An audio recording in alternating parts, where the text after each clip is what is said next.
रेगिस्तान का दिन हमेशा की तरह लंबा और थकाने वाला था। तपती धूप रेत के टीलों पर आग बरसा रही थी। एक व्यापारी अपने ऊंट के साथ दूर दूर तक फैले सुनसान रास्तों को पार कर रहा था। दोनों के कदम धीमे हो चुके थे, लेकिन मंजिल अभी दूर थी। जैसे जैसे सूरज ढलने लगा, आसमान सुनहरे से नारंगी और फिर गहरे बैंगनी रंग में बदलने लगा। व्यापारी ने गहरी सांस ली और चारों ओर नजर दौड़ाई। अब आगे बढ़ना ठीक नहीं, यहीं रुकना होगा। उसने जल्दी से अपना छोटा सा तंबू लगाया। ऊंट को बाहर एक मजबूत खूंटे से बांध दिया।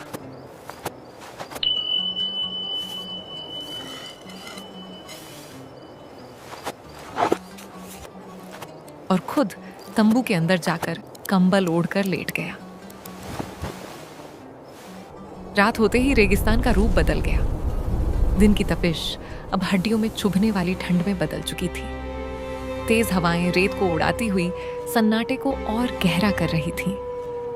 तंबू के अंदर व्यापारी धीरे धीरे नींद में जाने ही वाला था कि बाहर से धीमी कांपती हुई आवाज आई।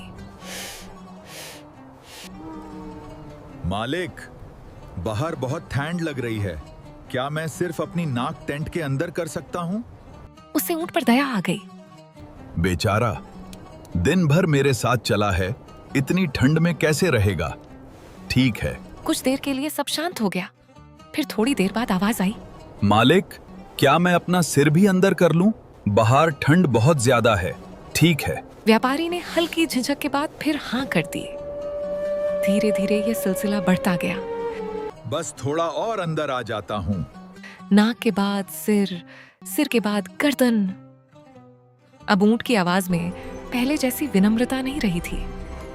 उसमें एक अजीब सा आत्मविश्वास और हक जताने का भाव आने लगा था।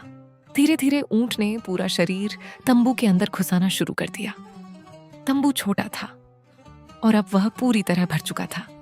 व्यापारी एक कोने में सिमटा बैठा था। अब उसे ठंड से ज्यादा अपनी गलती का एहसास सता रहा था। तभी ऊंट ने गर्दन उठाकर उसकी ओर देखा। इस बार उसकी आंखों में विनम्रता नहीं बल्कि अकड़ थी। वह ठंडे और सख्त स्वर में बोला, मालिक, अब इस तंबू में हम दोनों के लिए जगह नहीं है। आप कुछ देर बाहर चले जाइए। व्यापारी स्तब्ध रह गया। वह धीरे धीरे उठा और तंबू के बाहर निकल गया और बाहर से पास में रखी एक मसाल लाया और ऊंट पर जोर से पटका। मैंने तुझ पर दया दिखाई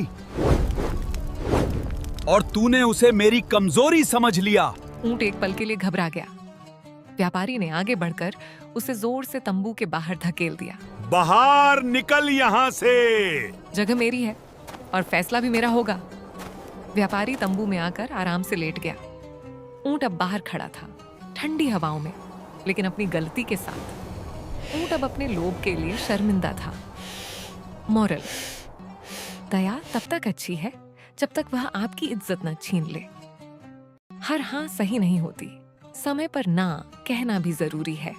अगर आपको ये कहानी पसंद आई हो तो चैनल विजन टेल्स को सब्सक्राइब जरूर करें। Thanks for watching.